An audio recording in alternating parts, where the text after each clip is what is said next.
The radio station at 87.3 FM played the news a full day before it happened, and 3 weeks ago, it played my name.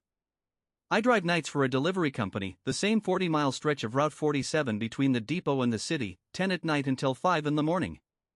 You learn a road the way you learn a heartbeat, which lights stay green, which stations fade out where and fade back in. 87.3 was never one of them.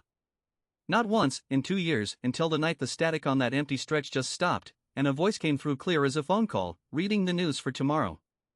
I almost didn't listen.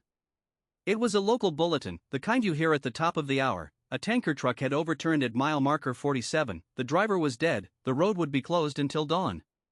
Except the voice said, "This is the news for tomorrow, August the 4th. It was the 3rd. I laughed at my own radio, turned the dial, and drove home. The next morning I watched the local news with my coffee, and my stomach turned to ice. The tanker. Mile marker 47. Driver dead. Road closed until dawn. Word for word, detail for detail, everything 87.3 had played 12 hours early. I told myself it was a rerun, some clever bit of scheduling. I didn't believe a word of what I told myself. I started finding the station on purpose. It never had call letters, never played music, never ran commercials, just one voice, calm and unhurried, reading tomorrow like it was yesterday. And it was never wrong. The storm that flooded the county. The fire at the mall. The blackout that left half the city dark for 9 hours. I planned my week around it. I told my supervisor to skip the old bridge on the 3rd, and he came back white-faced, saying it had come down an hour after he passed it. The station was a gift. That's what I told myself. Gifts don't usually come with a price. Then, 3 weeks ago, the voice said my name. Daniel Reyes will leave the depot at 9:40 p.m. and take Route 47 south, as he always does. I nearly drifted into the ditch. At 2:14 a.m., at mile marker 47, Daniel Reyes will be pronounced dead at the scene. I checked the clock on the dash. 2:12, I was on Route 47. Mile marker 47 was less than a quarter mile ahead, and I knew it the way you know your own front door. I pulled over, killed the engine, and sat in the dark with my hands shaking until 2:15 came and went. No tanker. No crash. No death. Just the radio, still reading tomorrow, and for the first time, reading a tomorrow that didn't happen.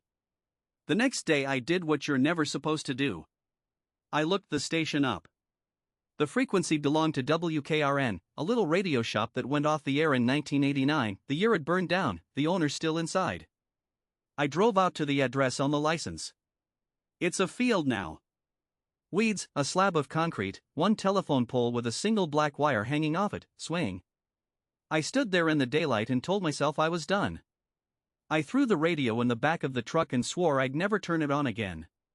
I lasted 4 days. Last night I was back on Route 47 at 2:14, and the static parted like it had been waiting for me. The voice didn't read tomorrow's news. It read yesterday's. Daniel Reyes, 34, delivery driver, pronounced dead at 2:15 a.m. at mile marker 47.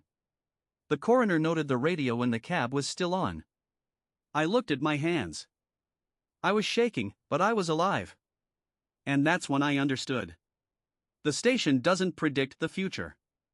It reads the broadcast of a life already written, my life, and it plays the tape every night, patient, until the tape comes true. I don't know how much time I have.